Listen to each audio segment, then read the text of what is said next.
Bien, leamos Lucas 4:18, que dice que al desenrollar este rollo porque Jesús estaba en la sinagoga, ¿cierto? Y desenrolló el rollo en el libro de Isaías, y él leyó una parte de ese libro, ¿no es cierto?, en que decía: el Espíritu del Señor está sobre mí, por cuanto me ha ungido para anunciar buenas nuevas a los pobres.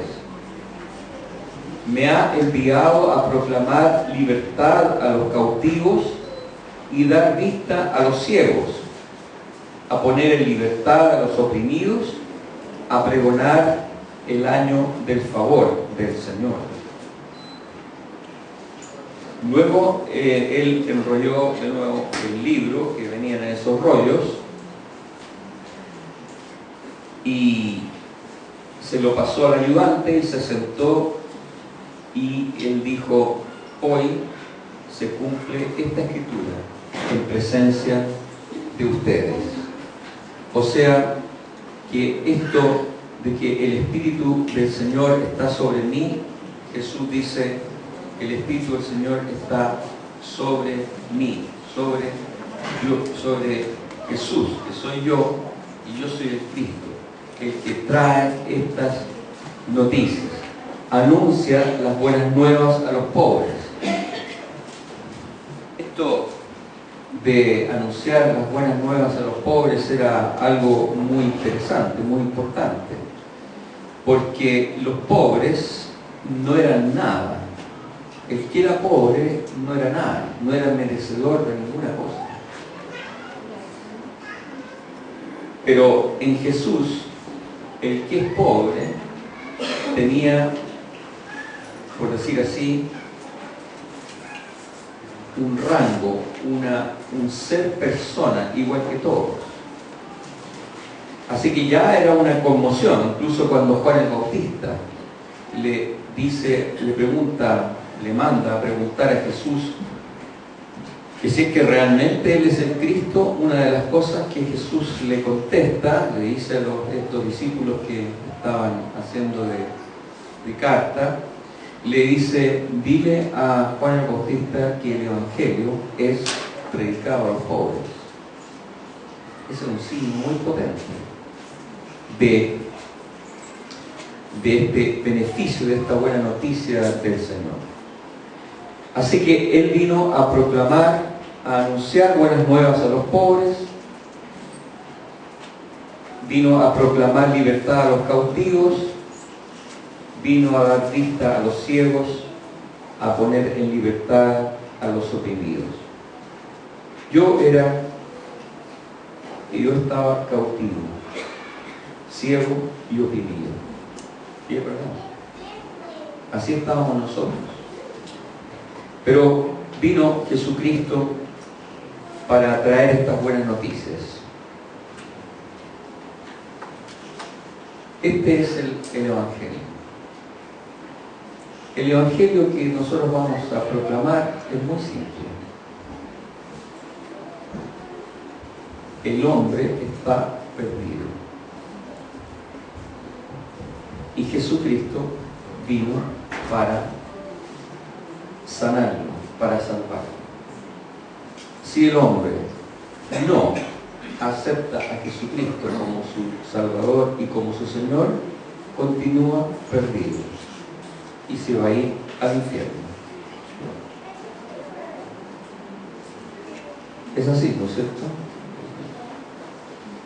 Esa es, en corto, la noticia. Amigo, vecino, pariente, te tengo que decir algo. Tú estás perdido. Estás irremediablemente perdido. En esta condición te vas a ir al infierno. Pero Jesucristo te ama y quiere que tú vengas a Él, lo reconozcas como Salvador y Señor. Y si no lo haces, vas a seguir igual y te vas a ir al infierno. Ese se llama Evangelio. Ese es el Evangelio. Cierra de comillas. Podemos hacer toda una disquisición, conversación, etcétera, etcétera, etcétera. Todo está bien, pero el tronco de la noticia es esto. Esto es lo que hay que comunicar. Bueno, así que ese es el tema de Lucas 4:18. Pero la iglesia, nosotros, vamos a ir a 2 de Corintios 5:18.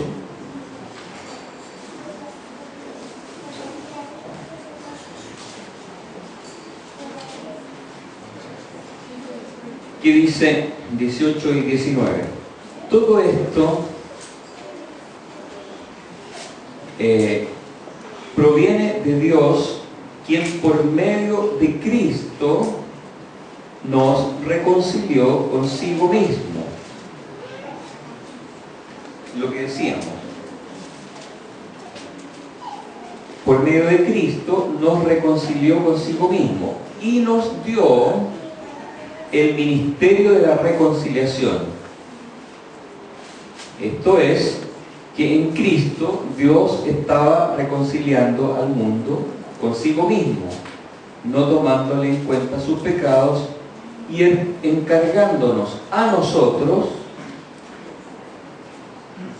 el mensaje de la reconciliación. El 20 dice, así que somos embajadores de Cristo. Entonces el mensaje es que nosotros, la iglesia, somos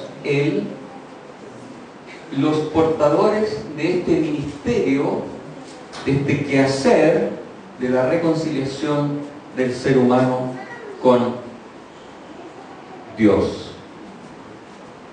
O sea, tú eres embajador de Cristo. Tú eres quien tiene que hacer esa tarea de reconciliación del hombre con Dios. ¿Está bien?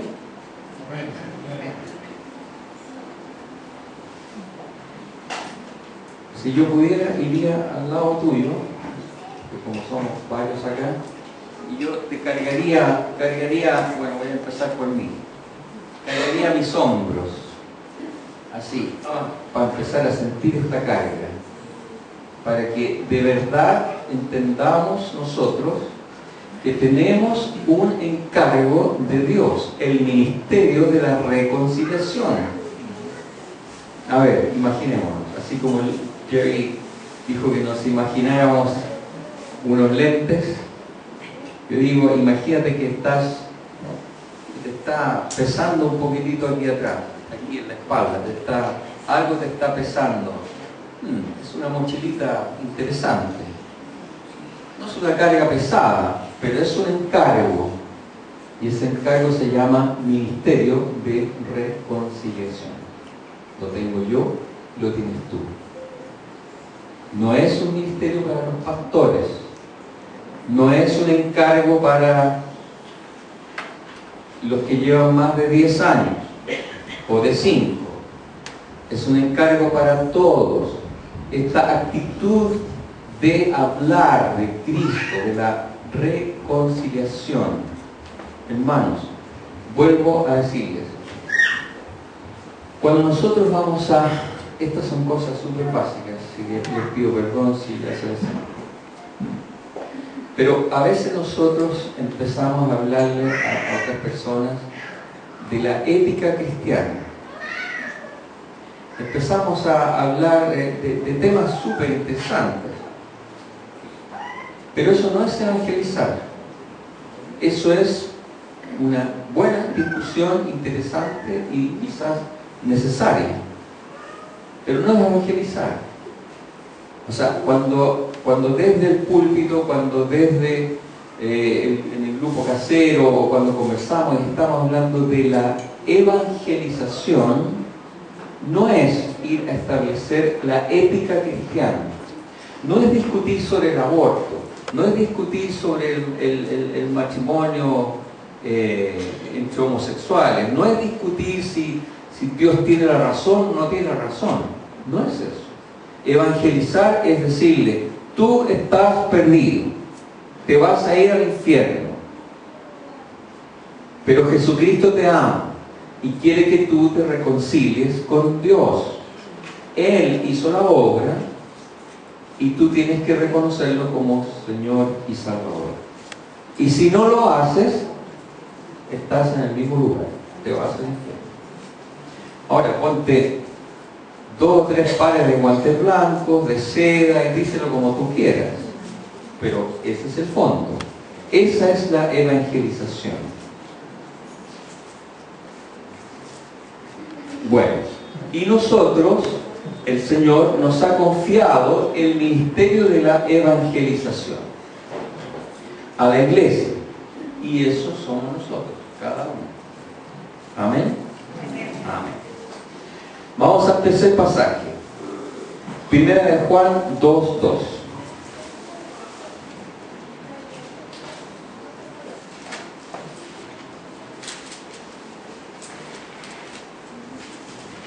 Primera de Juan, de las cartas de Juan.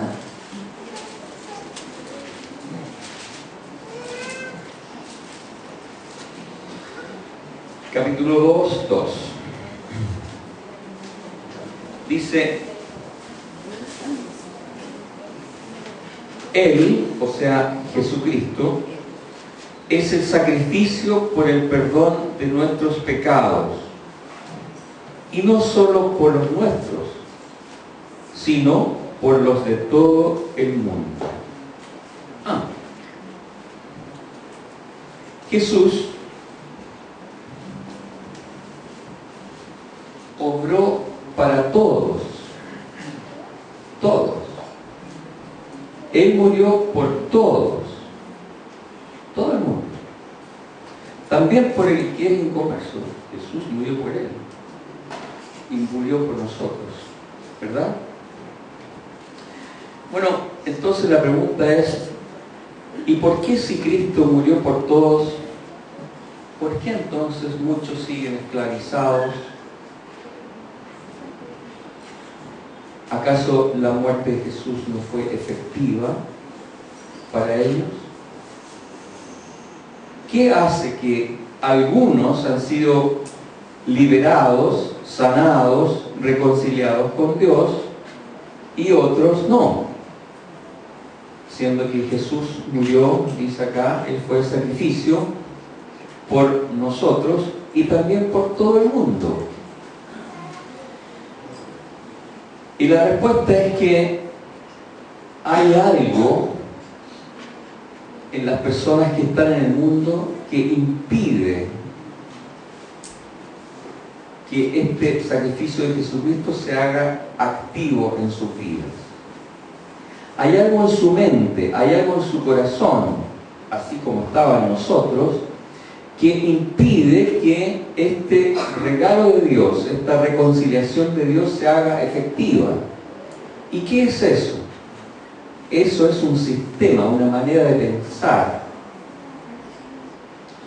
Yo me doy cuenta cuando estoy en mi trabajo en el hospital y converso con algún colega o alguna persona, yo me doy cuenta que ahí hay una confrontación de pensamiento. Y no es una confrontación en mala onda, no. Es una confrontación de pensamientos. Yo me doy cuenta que hay algo que no deja, que impide que lo que a mí me parece tan natural, esa persona está como bloqueada, está como con un casco en su cabeza o algo así, pero le es difícil entender. Incluso si es que uno le deja un mensaje y uno dice, esta sí fue una palabra, pero esta tiene que ir. Y de repente uno se olvidó, no pasó nada. ¿Pero por qué pasó eso? Porque hay una condición del ser humano que le impide entender.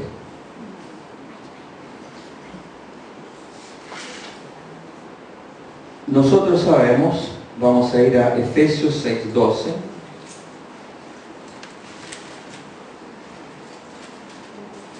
Efesios 6:12 dice: porque nuestra lucha no es contra seres humanos, sino contra poderes, contra autoridades, contra potestades que dominan este mundo de tinieblas, contra fuerzas espirituales malignas en las regiones celestiales. O sea, nuestra lucha no es contra estas personas, sino que nuestra lucha es contra fuerzas espirituales que están colocando en las mentes de estas personas, de las personas inconversas, están colocando una manera de pensar, un sistema de pensamiento. Y eso es lo que impide entonces que estas personas puedan abrir sus corazones, sus ojos y ver.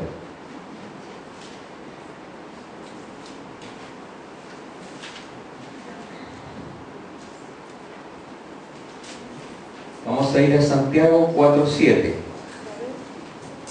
Después voy a hacer un pequeño hilo, digamos, un resumen, para que no nos perdamos. Santiago 4:7.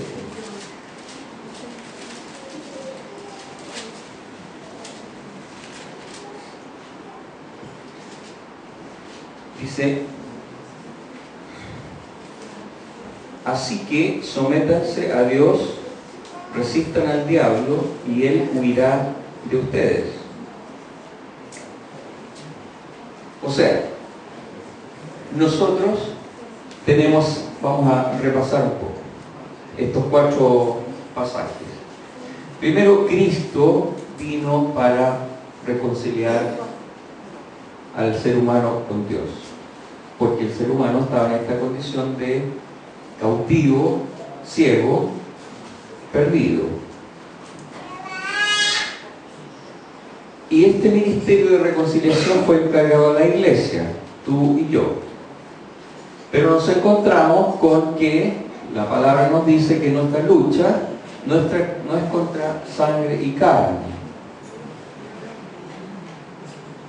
sino contra fuerzas espirituales malignas, que establecen este sistema de pensamiento en las personas, de modo que el mensaje que nosotros tenemos choca contra el otro. Pero Dios dice que nosotros podemos hacer huir al diablo, al que está colocando esta manera de pensar, a este sistema de pensamiento en el ser humano. Nosotros podemos hacerlo huir. Pero claro, Santiago dice: sométanse a Dios primero. ¿No es cierto? Así dice. Recordemos que tenemos que someternos a Dios, así que sométanse a Dios, resistan al diablo y él huirá de ustedes. Porque el Señor ha dado a la iglesia la autoridad para vencer al diablo. ¿Amén? ¿Sí o no? Amén. Nosotros tenemos que vencer, y en eso estamos, ¿no es cierto? Tenemos que vencer el temor a Satanás. Satanás está activo, pero está vencido en la cruz por Cristo. Y nosotros tenemos esta batalla contra todo lo que este remanente de su acción en el mundo.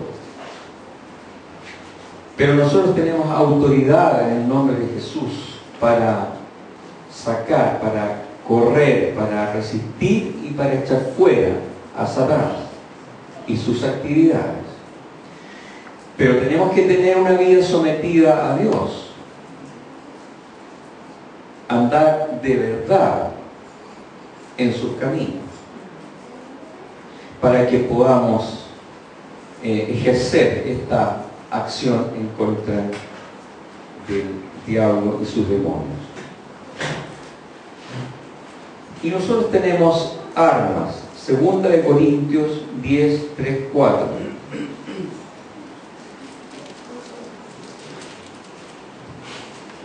Bueno, aquí mismo, 2 de Corintios 10.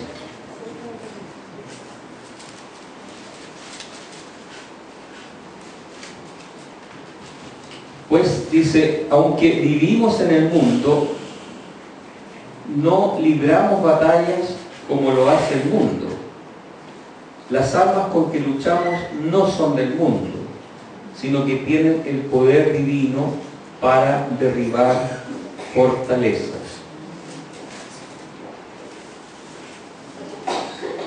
Con esas armas nosotros destruimos argumentos, o sea, una manera de pensar, y toda altivez que se levanta contra el conocimiento de Dios, y llevamos cautivo todo pensamiento para que se someta a Cristo.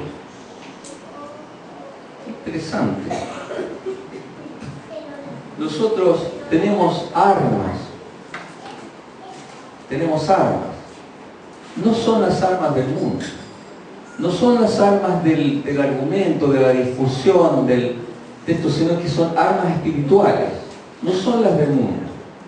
Pero con esas armas nosotros podemos derribar argumentos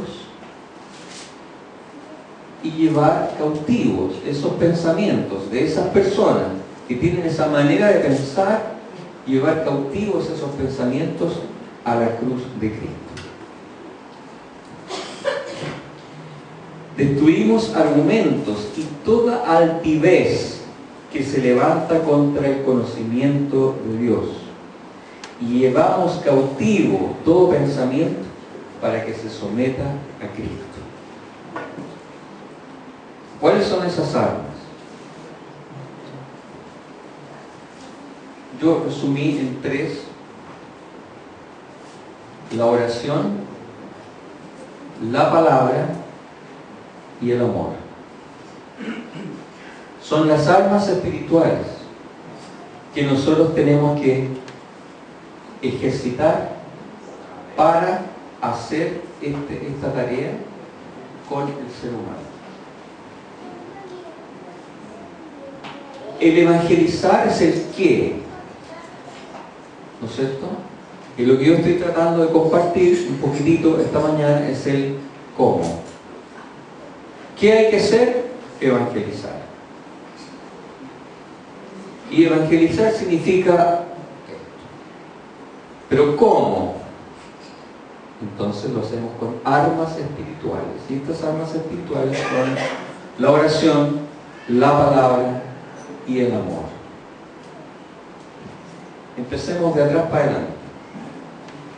Es evidente, si no amamos a aquel a quien le vamos a hablar del Señor, mejor ni gastemos más palabras. Porque nosotros tenemos que ser inflamados por el amor de Dios, por el amor de Cristo, por esa persona. Armas espirituales que no están en el mundo, sino están para ser ejercidas por la iglesia, por ti, por mí. Y esa primera arma es el amor. Es un amor de Dios. Ese amor no está en el mundo. Ese amor es dado por Dios para nosotros, para que amemos. Antes de hablar, hay que amar. La segunda arma espiritual es la palabra. Hay que conocer la palabra. Hay que saber la palabra. No es que tenemos que ser teólogos, ni saber, no sé, los 2 textos de Romanos de MacArthur. Pero tenemos que saber la palabra, tenemos que conocer la palabra. Porque es la palabra en la que penetra, la palabra en la que es la espada del Espíritu. Como dice, ¿no es cierto?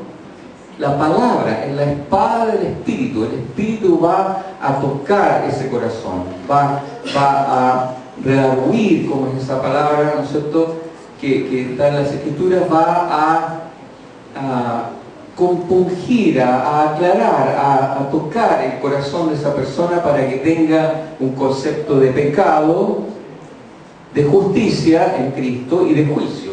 Si es que no pasa nada, hay juicio. Esa es obra del Espíritu Santo. Pero nosotros tomamos la palabra, que es la espada del Espíritu Santo, para hablar a las personas. Y tenemos entonces que conocer la palabra y decirle al Señor, ayúdame a usar esta espada. La palabra. Y tercero, la oración. Orar. ¿Qué vamos a orar?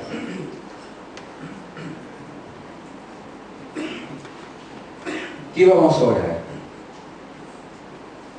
Vamos a orar, Señor, yo te pido por María, yo te pido por María para que tú la salves.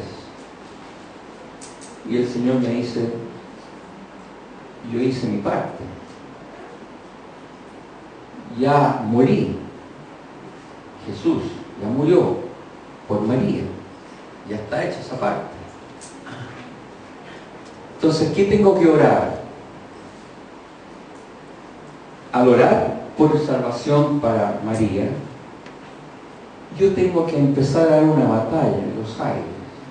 Yo tengo que empezar a orar para sacar esas huestes que decíamos, esas huestes malignas, ese sistema de pensamiento. Yo tengo que orar para que eso salga fuera de la mente y del corazón de esta persona.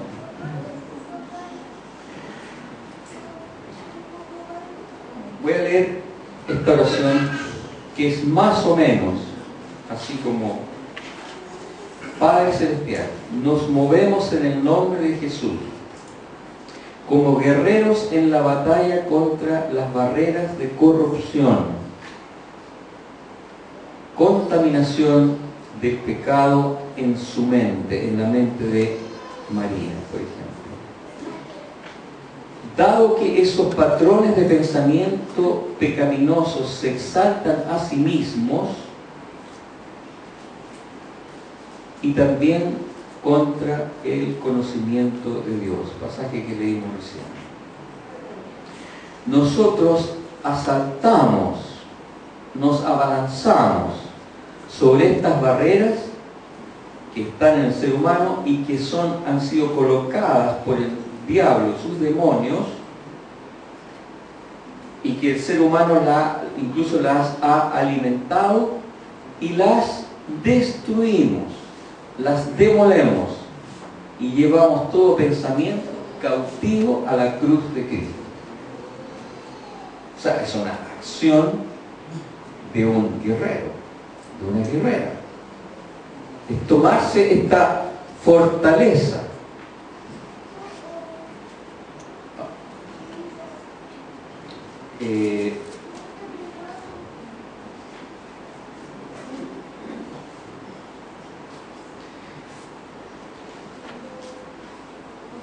Entonces,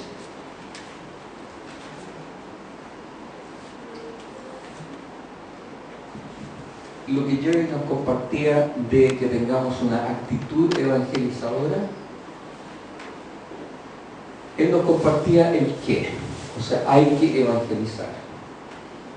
Y el cómo evangelizar, bueno, hay muchas maneras.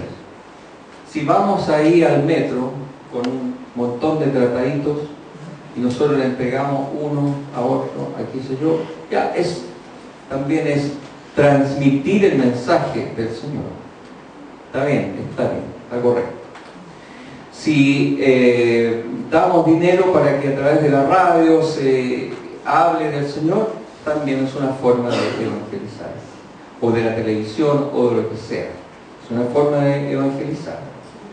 Si damos también nuestro dinero para comprar Biblias, para que la gente de Nepal pueda leer las Escrituras, también es un ejercicio de evangelización. Pero nosotros estamos hablando de esta otra evangelización, de esta evangelización de cara a cara, que es la que le corresponde más bien entonces a la iglesia.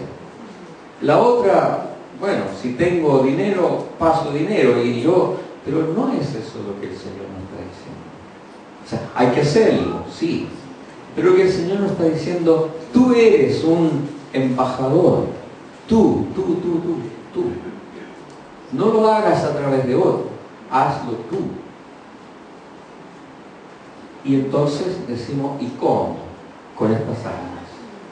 Nosotros tenemos que entonces tener en nuestro pensamiento no cualquier persona. Yo voy a tenerla en mi mente y voy a empezar a decir, Señor, en el nombre de Jesús, yo resisto y yo echo fuera con la autoridad del nombre de Jesús estos patrones de pensamiento que tiene esta persona en su cabeza.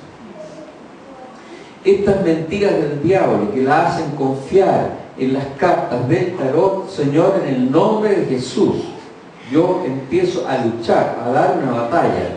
¿Dónde?